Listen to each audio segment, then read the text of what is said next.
وہ load shedding جو کہتے تھے نواز شریف نے ختم کر دی، گو کہ وہ انتہائی مہنگی قیمت پہ کی تھی کہ عام آدمی بل دے ہی نہیں سکتا۔ وہ جو چوری کی جو کہانی آپ سنتے ہیں نا، وہ پاکستان میں ختم ہی نہیں ہو سکتی۔ اس کی وجہ یہ ہے کہ 50% تو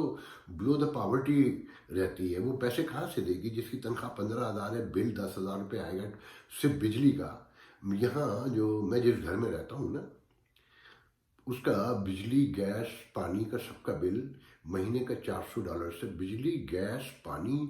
اور بھی چھوٹی موٹی لائبلٹیز ہیں اس کے ساتھ، وہ سب جو ہے نا جس میں گاربیج اٹھانا سب شامل ہے، کہ وہ $400 سے اوپر کا نہیں آتا۔ اگر خالی میں بجلی کا بل دیکھوں تو وہ $200 سے نہیں آتا، اور جو لوگ چھوٹے گھروں میں رہتے ہیں، اپارٹمنٹس میں رہتے ہیں، وہ $100 سے زیادہ نہیں دیتے، کہ وہ لوگ جو $4,000 مہینہ کماتے ہیں تو وہ $100 بجلی کا بل دیتے ہیں۔ آپ کے لوگ 15,000 روپے کماتے ہیں اور 10,000 روپے بجلی کا بل دیتے ہیں۔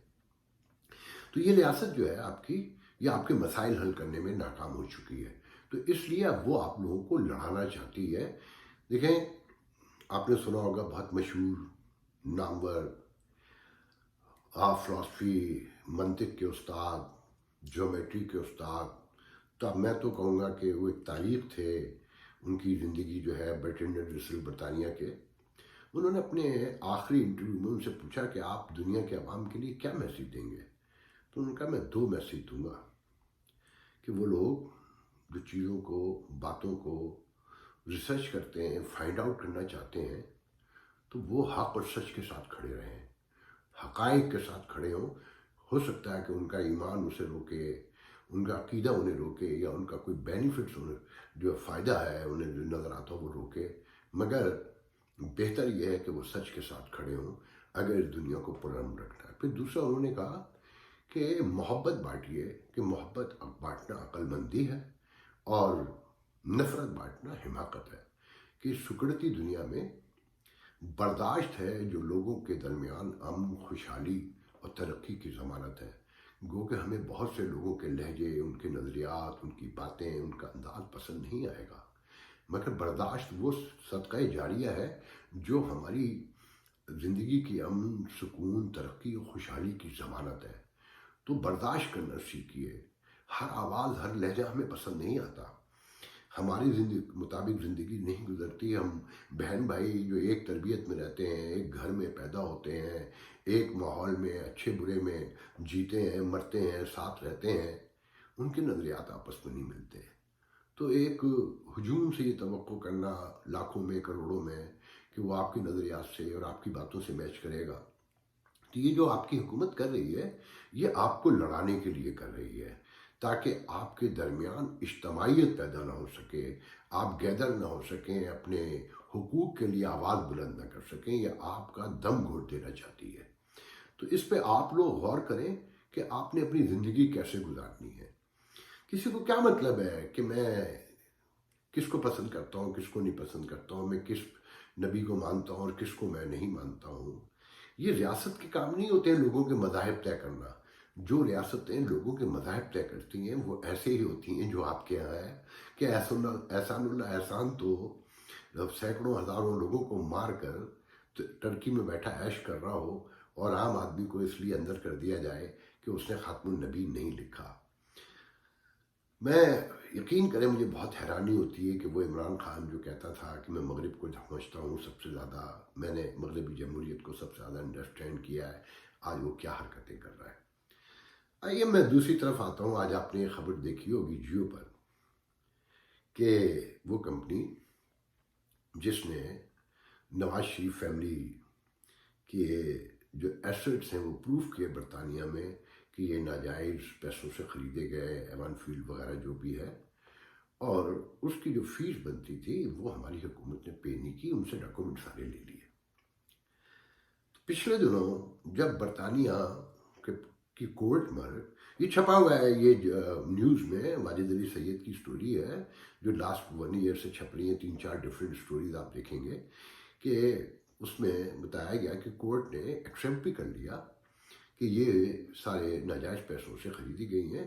تو حکومت پاکستان نے کہا کہ یہ اب ہمارے حوالے کی جائیں۔ تو وہ کمپنی، میرے ذہن میں اتفاق سے بھی اس کا نام نہیں آ رہا، آج یہ خبر آپ نے دیکھیے گا، جنگ میں، جیو میں، نیوز میں سب میں خبر چھپی ہوئی واجد علی سید کی، تو یہ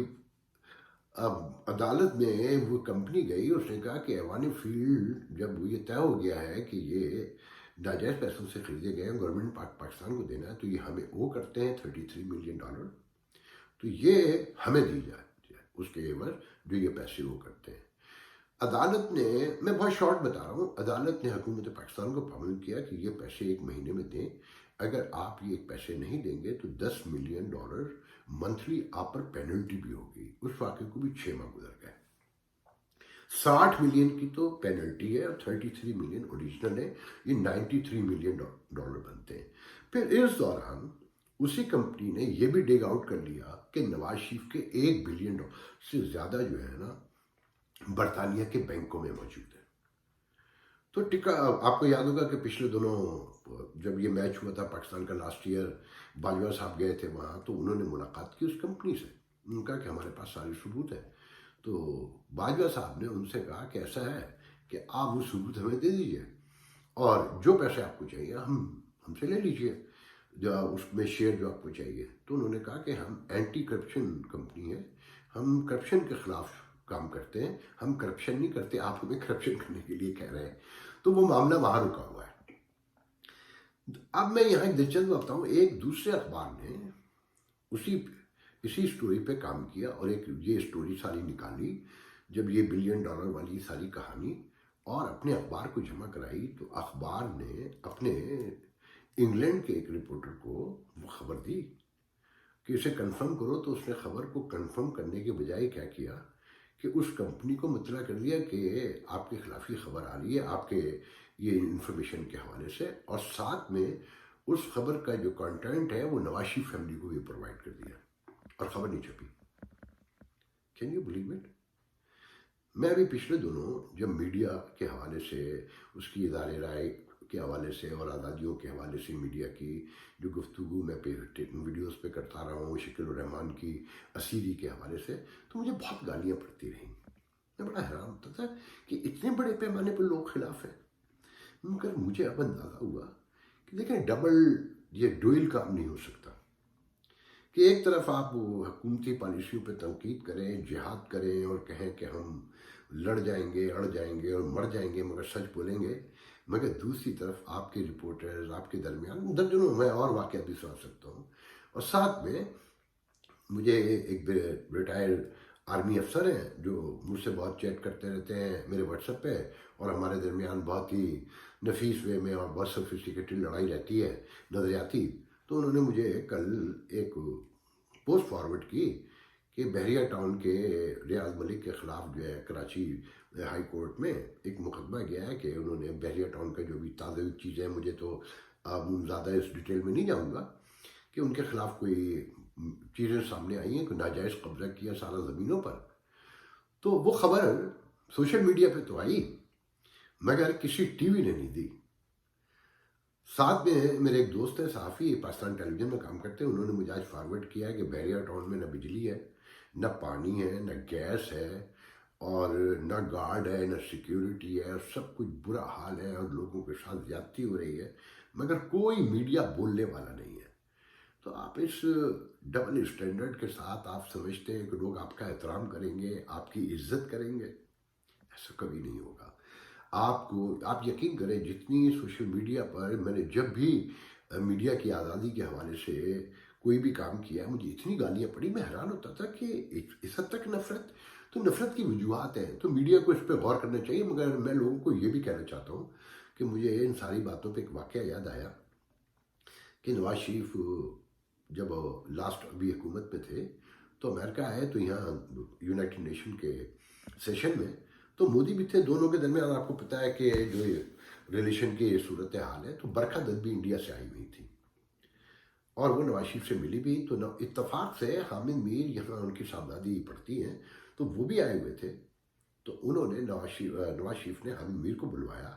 اور کہا کہ ہم چاہتے ہیں کہ برکھا دت میرا انٹرویو کرے، آپ مودی کا کریں تو شاید برف پگھل جائے۔ مگر حامد میر نے کہا کہ میں اسٹیٹ کے ایجنڈے پہ کام نہیں کرتا، میں ایک آزاد صحافی ہوں اور میں آزادی کے ساتھ کام کرتا ہوں، میں آپ کے لیے سوری اس نے کر دیا۔ تو برکھا دت نے نواز شریف پہ انٹرویو کیا مگر حامد میر نے انکار کر دیا۔ تو ایسے صحافی بھی ہیں کہ جو ٹول نہیں بنتے، جو اپنے تعلقات کو یا کسی دوسرے فائدے کو نہیں دیکھتے، وہ سچ کے ساتھ کھڑے ہوتے ہیں. اور صحافیوں کا یہ کام نہیں ہے کہ وہ نواز شریف کو انفارمیشن پہنچائیں ان کی کرپشن کو چھپانے کے لیے، یا نواز شریف کے کہنے پر مودی کا انٹرویو کریں. یہ کام نہیں ہے. تو میڈیا کو یہ باتیں سمجھنی پڑیں گی، ورنہ یہ مسائل بڑھتے جائیں گے. اینی وے، میں آج کے لیے اتنا ہی بہت ہے میرے خیال میں. انشاءاللہ آپ سے